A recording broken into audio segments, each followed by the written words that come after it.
grew up in Compton and didn't have a very, very good life. I knew I had a mental illness when I was young. Back then, when I was growing up, mental illness wasn't really focused on then. Before I arrived here, I was in a shelter downtown Los Angeles.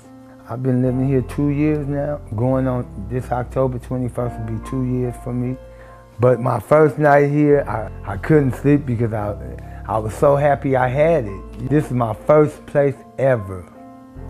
I got a peace of mind now. And I have seen a lot of progress in my life. The most recent homeless count, almost 58,000 people, an increase of 23% across LA County. There's all sorts of people, from someone who's been on the streets for a long time to families who never in their wildest dreams thought that they would be in this kind of situation. There is no place in this country that you can identify that many people who are essentially shelterless. There's no denying that it was and is a crisis. It's really a failure of the systems that exist to try to help people. In poverty, you have people who have mental health challenges, those who may have a physical ailment, those who are the most vulnerable. We don't talk about managing cancer.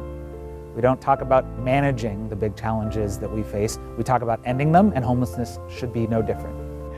When no one else is talking about homelessness, philanthropy was insisting that it was holding its government accountable to making sure that this issue didn't just go away, and was setting the groundwork for what ultimately was a comprehensive plan to address homelessness. The city would be responsible for the bricks and mortar, and the county would be responsible for the services.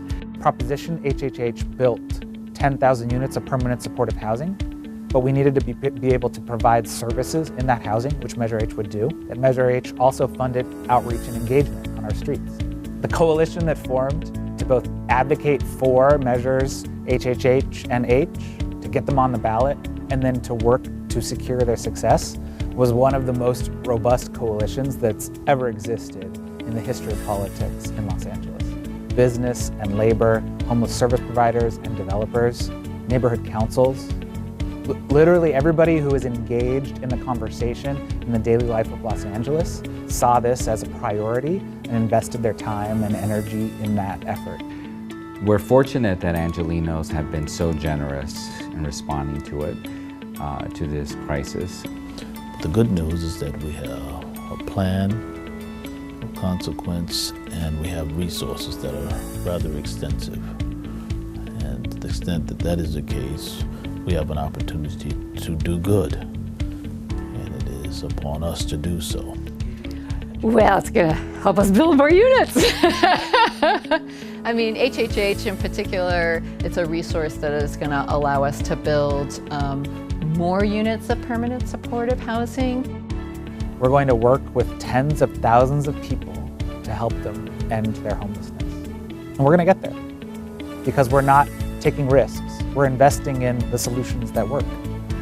And so 10 years from now, we're going to be really proud of the work that we've done. And our city is going to look different, and it's going to feel different. I'm trying to elevate. I don't want to just stay here, but elevate.